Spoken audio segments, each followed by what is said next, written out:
চারটি মরদেহ রয়েছে। একটি কক্সবাজার সদর হাসপাতালের লিফটে যে মরদেহটি উদ্ধার করেছে একটু আগেই, যেটি মরদেহ উদ্ধার করেছে কক্সবাজার সদর মডেল থানা, সেটিও কিন্তু কক্সবাজার করেছে, সেটিও এখানে মর্গ প্রাঙ্গণ রয়েছে। আরেকটি কক্সবাজার শহরের যে আলিজা হল রয়েছে, সাহিত্য আরেকটি মরদেহ কক্সবাজার সদর হাসপাতালে নিয়ে আসা হয়েছে একটু আগে।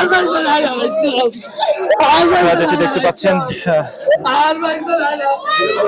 মরদেহের যারা স্বজন মারধর,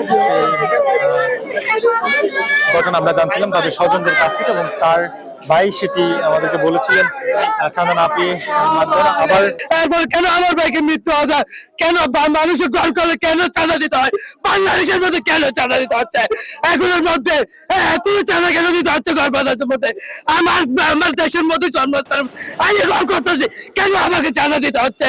আচ্ছা কেন এখনো পুলিশ প্রশাসন কেন এখনো চুপ করে আছে, এখনো কেন এত ধরতেছে না কেন? আমি জানি এত চিনি না আমি, কারণ এতকে জানা যাচ্ছে আরো দুই একবার আমার ভাইকে হুমকি দিচ্ছে মোবাইলের মধ্যে। কেন বারবার কেন বাংলাদেশে ওখানে যারা ঘর করতে যায় সবার কাছ থেকে চাঁদা দিয়ে ঘর করতে হয়, সবাইকে করতে হয় ওখানে বল্লানি ঘাটের মধ্যে, যে একটা ঘর করতে একটা যদি পয়সা হয় ওখানে এদেরকে বলে চাঁদা দিতে হয় কেন? এদের নাম বলছে আমার ছোট ভাই, নাম জানে আমি জানি ওনাদেরকে। এরা একেবারে চাঁদার কারণে এরা পূর্বের কোনো সমস্যা নেই এদের কোনো, এরা হচ্ছে আসলে সন্ত্রাস, এরা আসলে সন্ত্রাস। এরা গিয়ে নির্মম ভাবে ওনাকে টাকা দিচ্ছে না, এই জন্য চুরিটা মারছেন সরাসরি। এদের সাথে কোনো আমাদের ওখানে হিন্দু মুসলিম অনেক একদম নিরাপত্তা, কিন্তু এই যে কিছু সন্ত্রাসীর কারণে আমরা ওখানে শান্তিতে থাকতে পারি।